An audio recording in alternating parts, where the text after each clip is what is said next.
அன்பானவர்களே, ஜெபம் என்பது என்னை மையப்படுத்தி பேசப்படுவதல்ல, என்னை மையப்படுத்துவது ஜெபம் அல்ல. ஜெபம் என்பது ஆண்டவரை மையப்படுத்துவது. இந்த நாளிலே லூக்கா சுவிசேஷம் 18ஆம் அதிகாரத்தினுடைய அந்த முழு வசனங்களை உங்களுடன் நான் வாசிக்க விரும்புகிறேன். 1 முதல் 43 வசனங்கள் இருக்கிறது. அந்த 43 வசனங்களிலே 4 வித்தியாசமான ஜெபங்கள் பேசப்படுகிறது. அது ஆரம்பிக்கும் போதே இப்படி ஆரம்பிக்கிறது. லூக்கா 18 இப்படி ஆரம்பிக்கிறது: சோர்ந்து போகாமல் எப்போதும் ஜெபம் பண்ண வேண்டும். இது ஜெபத்தை குறித்து ஆரம்பிக்கிறது. மட்டுமல்ல, முடியும் போதும் ஜெபத்தோடு தான் முடிகிறது. ஒரு குருடன் இயேசுவை நோக்கி, தாவீதின் குமாரனே எனக்கு இரங்கும் என்றான். அது ஒரு ஜெபம். ஜெபத்தோடு ஆரம்பித்து ஜெபத்தோடு முடிகிறது.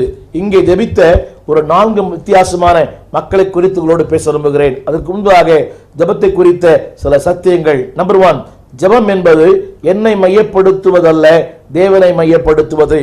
கேட்கலாம், அப்படியானால் இன்றைக்கு எனக்காக ஜெபிக்க வேண்டாமா? ஜெபிக்க வேண்டும். அன்புக்குள்ளே, என் தேவைகளை என்னை விட அவர் நன்றாய் அறிந்திருக்கிறார். என்னுடைய இன்றைய தேவையை அவர் நேற்று அறிந்திருக்கிறார். அப்படியானால் ஜெபிக்க அவசியம் இல்லையா?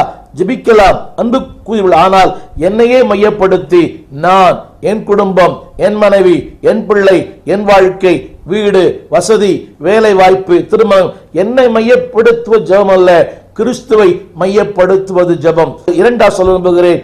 ஜெபம் என்பது காண்கிற ஒன்றை வைத்து ஜெபிப்பதில்லை. ஒருவேளை உங்களுக்கு புரிய நினைக்கிறேன். பாடுகள், போராட்டம், வியாதி, கண்ணீர், இவையெல்லாம் காண்கிற ஒன்றுதான். ஆனாலும் காணக்கூடாத அவருடைய வல்லமை, அவருடைய மகிமை, அவருடைய காருண்யம், அவருடைய நீதி, அவருடைய நியாயம், அவர் நித்திய மீட்பு, உங்களுக்கு என்று வைத்திருக்கிற பிரகாசமான ஒரு எதிர்காலம், இவைகளை யோசித்து பாருங்கள். காண்கிற ஒன்றை வைத்தே நாம் ஜெபிக்கிறோம். அது நல்லது. ஆனாலும் காணாத ஒன்று இருக்கிறது.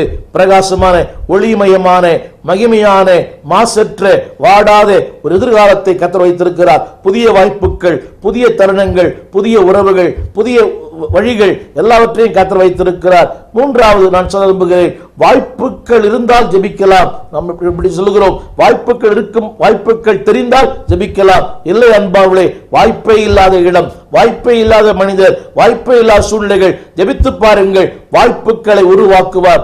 நான் சொல்வது உங்களுக்கு புரிந்திருக்கும் நினைக்கிறேன். வாய்ப்புகள் இருந்தால் மட்டுமே ஜெபிக்கலாம். ஒருவேளை வாய்ப்பு இருக்கிறது, ஜெபிக்கலாம். இல்லை அன்பார்களே, வாய்ப்பே இல்லை, ஆனாலும் ஜெபித்து பாருங்கள், வாய்ப்புகளை கர்த்தர் தருவார். ஜெபம் என்ற வார்த்தையின் பொருளே இதுதான். இன்னொன்றை சொல்ல விரும்புகிறேன். ஒரு மனிதனுடைய ஜெபத்தை வைத்து அவனுடைய ஆவிக்குரிய வாழ்க்கையை எடை போடலாம். அன்பார்களே, உங்கள் ஜெபம்தான் உங்களுடைய ஆவிக்குரிய வாழ்க்கை